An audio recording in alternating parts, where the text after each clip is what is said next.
योगी सरकार में हो गए 194 एनकाउंटर, 124 अरब की संपत्ति हुई जब्त। 6 साल में बदली यूपी की तस्वीर, अब हर राज्य मांगे योगी जैसा सीएम।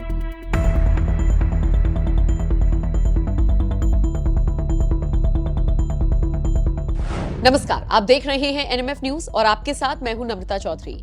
साल 2017 के बाद से यूपी में क्या बदला, इस सवाल का जवाब लेने के लिए यूपी की जनता के बीच उतर जाएं तो जवाब मिलता है बेहतर कानून व्यवस्था, गुंडे माफियाओं पर लगाम, सरकारी दफ्तरों में घूसखोरी खत्म, हिंदू मुस्लिमों वाले दंगे खत्म, अवैध निर्माण पर बुलडोजर।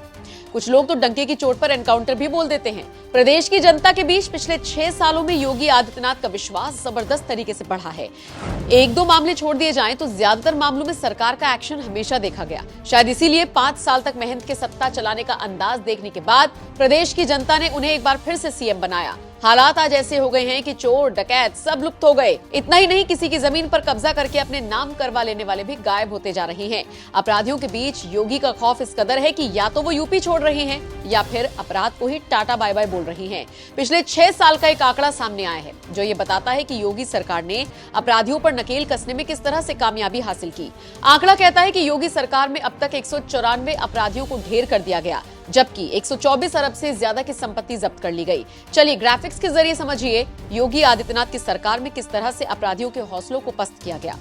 योगी का सबसे बड़ा एक्शन, 20 मार्च 2017 से 15 दिसंबर 2023 तक 194 अपराधी एनकाउंटर में ढेर हुए, जबकि 5,942 अपराधी घायल हुए।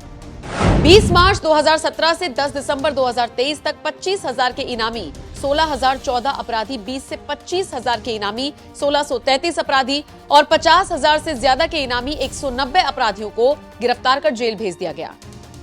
कुल मिलाकर 17,837 अपराधियों को जेल की सलाखों के पीछे भेजा गया। 904 पर एनएसए लगाया गया।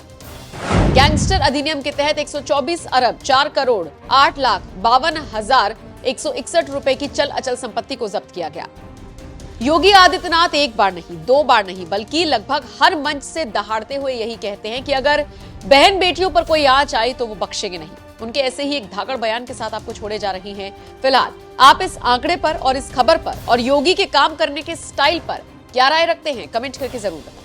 औद्योगिक विकास की इसकी पहचान को फिर से वापस देने के लिए देश के अंदर जो 2 डिफेंस कॉरिडोर बन रहे हैं उनमें से एक कानपुर भी उसका केंद्र बिंदु है और उत्तर प्रदेश के कानपुर, अलीगढ़, आगरा, लखनऊ, झांसी और चित्रकूट, इन सभी क्षेत्रों में डिफेंस कॉरिडोर से संबंधित नोड को लैंड बैंक और विकास के साथ जोड़ते हुए भारत की रक्षा के क्षेत्र में आत्मनिर्भरता के लक्ष्य को प्राप्त करने का केंद्र बिंदु एक बार फिर से कानपुर बनेगा।